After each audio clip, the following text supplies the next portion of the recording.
Hello दोस्तों, PhD का एक नया नोटिफिकेशन स्टार्ट हो गया है जो कि आईआईटी रोपड़ से है। दोस्तों इन्होंने काफ़ी सारे सब्जेक्ट के लिए आवेदन मांगा है। दोस्तों ये सेकंड राउंड के लिए आवेदन है जनवरी 2025 सेशन के लिए। इन्होंने सबसे पहले इंस्टीट्यूट के बारे में बताया है, तो आप रीड आउट कर सकते हैं। और दोस्तों यहाँ पर इन्होंने लास्ट डेट की बात कही है कि 10 नवंबर लास्ट डेट रहने वाली है और गाइडलाइन कुछ बताई है। लिंक यहाँ पर दी हुई है अप्लाई करने के लिए। ये आपको ऑनलाइन ही आवेदन करना है। और यहाँ पर वुमेन कंटेंट के लिए 100 रुपये फीस बताई गई है और SC ST PWD कंटेंट के लिए भी 100 रुपये फीस बताई गई है और जो भी अदर कंटेंट है उनके लिए 200 रुपये फीस बताई गई है, जो कि आपको SB कोलेट के माध्यम से पे करनी है।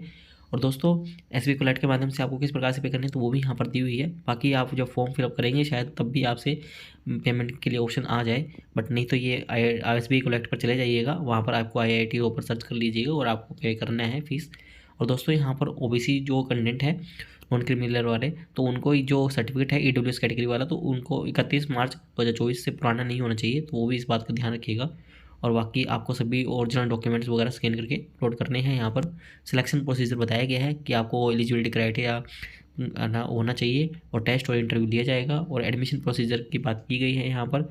और SC ST OBC non criminal EWS और PWD कैटेगरी वालों को रिजर्वेशन मिलेगा। यहाँ पर कैटेगरीज बताई गई है एडमिशन की, तो कैटेगरीज काफ़ी सारी रहने वाली है। Regular full time PhD programme के अंदर इंस्टीट्यूट फेलोशिप के साथ में PhD विशेष स्कीम के तहत और गवर्नमेंट सेमी गवर्नमेंट फेलोशिप कोई अवार्डी है PMR SCSIR JRF UGC या JRF वगैरह, तो वो भी इसके अंदर आवेदन कर सकते हैं। और फेलोशिप थ्रू प्रोजेक्ट के थ्रू भी ये आवेदन कर सकते हैं, या कोई सेल्फ फाइनेंस इंडियन नेशनल हो तो वो भी इसके अंदर कर सकते हैं, या स्पॉन्सर्ड कंटेंट हो तो वो भी इसके अंदर आवेदन कर सकते हैं। ऐसे इन्होंने पार्ट टाइम की भी कैटेगरी बताई है, जो कि एक्सटर्नल रजिस्ट्रेशन प्रोग्राम हो तो वो भी इसके अंदर आवेदन कर सकते हैं। यदि कोई जैसे पर्सनली कोई रेगुलर एम्प्लॉई हो कोई गवर्नमेंट ऑर्गेनाइजेशन में DRDO MHA CSR MIT वगैरह के अंदर, तो वो भी कर सकते हैं। पार्ट टाइम वाले के अंदर और भी है, तो ये आप देख सकते हैं काफ़ी सारे हैं। जैसे कि इसके अंदर ही कोई वर्क करता हो तो वो भी पार्ट टाइम के अंदर आ जाएंगे, या IIT के रोपड़ का कोई रेगुलर स्टाफ हो तो वो भी इसके अंदर आवेदन कर सकते हैं। रेगुलर फुल टाइम PhD के लिए दोस्तों इन्होंने यहाँ पर बताया है कि मिनिमम एलिजिबिलिटी क्या रहने वाली है, तो आप देख सकते हैं आपके पास में MTech ME MD की डिग्री है। मिनिमम क्वालिफिकेशन आपकी 60% मार्क्स होने चाहिए 6.0 CGPA से 10 पॉइंट स्केल के हिसाब से। और मिनिमम परफॉर्मेंस क्वालिफाइंग डिग्री क्या मांगी गई है SC ST PWD के लिए, तो 55% होना चाहिए या 5.5 CGPA होना चाहिए। और क्वालिफिकेशन वगैरह नील चाहिए अदर वाली। और MSc MBA MA MB MBS वगैरह है तो 60% मार्क्स चाहिए होंगे। और SC ST PWD वालों के लिए 55% मार्क्स चाहिए होंगे। उनके पास में GATE CISR UGC NET DST INSPIRE JEST NBHM या अदर कोई फेलोशिप होनी चाहिए। ऐसे जिनके पास में BE BTech वगैरह की डिग्री है उनको 60% चाहिए, 55% SC ST PWD वालों के लिए। और क्वालिफाइंग होनी चाहिए GATE CISR UGC NET DST INSPIRE JEST NBHM कोई अदर फेलोशिप हो तो।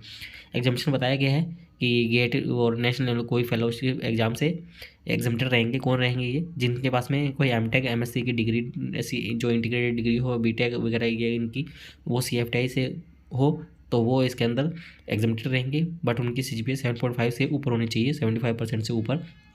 एलिजिबिलिटी रिक्वायरमेंट ERP कंटेंट के लिए बताया गया है, तो आप देख सकते हैं कि उन्होंने ये मिनिमम एलिजिबिलिटी यहाँ पर अलग से और बताई गई है कि रेगुलर फुल प्रोग्राम के लिए गेट की क्वालिफिकेशन रिक्वायरमेंट नहीं है और प्रोफेशनल एक्सपीरियंस भी होना चाहिए। ऑर्गेनाइजेशन इंस्टीट्यूट में काम करते हो, स्पॉन्सर्डशिप NOC वगैरह हो। एलिजिबिलिटी रिक्वायरमेंट पार्ट टाइम वालों के लिए भी अलग से बताई है इन्होंने, तो आप देख सकते हैं किसी के लिए वर्क एक्सपीरियंस चाहिए किसी के लिए नहीं चाहिए, तो ये अच्छे से रीड कर लीजिएगा। पार्ट टाइम वालों के लिए भी नो ऑब्जेक्शन सर्टिफिकेट देना होगा, एक्सपीरियंस सर्टिफिकेट भी देना होगा। और eligibility requirement for IIT Ropar staff के लिए बताया गया है, तो उनके लिए क्या क्या क्वालिफिकेशन है क्या नहीं है तो वो पूरी अच्छे से दी हुई है। यहाँ पर इंटरनेशनल कंटेंट के लिए भी दी हुई है। दोस्तों आगे यहाँ पर इन्होंने रिसर्च एरिया बताए गए हैं, तो जैसे कि पहला बायोमेडिकल इंजीनियरिंग, उसके अंदर भी इन्होंने काफ़ी सारे स्पेशलाइजेशन बताए हैं, जैसे कि biomaterial for drug delivery physics optics and bio photonics and health care and agriculture, bioimaging and image analysis, biomechanics, electrochemical, ये काफ़ी सारे हैं तो ये देख लीजिएगा। और ऐसे ही इन्होंने केमिकल इंजीनियरिंग के लिए बताया है, जिनमें कि ट्रांसपोर्ट फिनोमिना एंड थर्मोडायनेमिक्स, उसके अंदर काफ़ी सारे रिसर्च एरिया दिए हुए हैं, जैसे catalyst and chemical reaction engineering, process system engineering and data analysis, biochemical and bio process engineering. काफ़ी सारे स्पेशलाइजेशन दिए हुए हैं, उनके साथ में अदर से वो रिसर्च एरिया दिए हुए हैं। तीसरा केमिस्ट्री, अलग अलग रिसर्च एरिया दोस्तों यहाँ पर आपको देखने को मिल जाएंगे। सिविल इंजीनियरिंग, जिसके अंदर भी काफ़ी सारे हैं, जैसे कि जियो technical engineering, environmental engineering, structural engineering, transportation engineering, water resource engineering, geomatics engineering, और ऐसे ही कंप्यूटर साइंस एंड इंजीनियरिंग के लिए भी बताए गए हैं, तो आप देख सकते हैं। इलेक्ट्रिकल इंजीनियरिंग के लिए बताए गए हैं, काफ़ी सारे दिए हुए हैं दोस्तों। और इससे रिलेटेड जो भी यहाँ पर है स्टाफ वो भी यहाँ पर दिया हुआ है। और प्रैक्टिस एंड सोशल साइंस के भी बताया गया है, जैसे कि psychology, management, economics, linguistic, mathematics के अंदर भी बताए गए हैं। और मैकेनिकल इंजीनियरिंग में mechanics and design, manufacturing engineering, thermal and fluid engineering, बहुत सारे दिए हुए हैं। Metallurgical and material engineering, physics के अंदर भी काफ़ी सारे स्पेशलाइजेशन दिए हुए हैं। वैसे इन्होंने आर्टिफिशियल इंटेलिजेंस डेटा इंजीनियरिंग के अंदर भी बताए हुए हैं। और एनर्जी एफिशिएंसी एंड डिकार्बोनाइजेशन के अंदर भी, क्रीड के अंदर भी दिए हुए हैं। तो काफ़ी सारे रहने वाले हैं यहाँ पर आपको। और डेटा साइंस के भी है काफ़ी सारे जो डेटा साइंस में करना चाहते हैं। और दोस्तों यहाँ पर फीस की डिटेल्स वगैरह बताई गई है, फीस की डिटेल्स आप देख सकते हैं।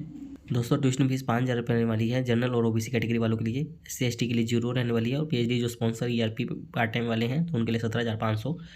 टोटल फीस की बात करें दोस्तों 18,500 रहने वाली है। और 13,500 SC/ST कैंडिडेट के लिए, और पार्ट टाइम वालों के लिए 31,000 रहने वाली है। और वन टाइम पेमेंट्स भी कुछ बताई गई है। टोटल फीस यहाँ पर कुल मिला के आपके 40,000 के आसपास लगने वाली है जो जनरल OBC वालों के लिए। और SC/ST वालों के लिए 34,350 रुपये लगने वाली है। और पार्ट टाइम वालों के लिए 51,000 के आसपास रहने वाली है। तो ये फीस चार्जेस बताए गए हैं।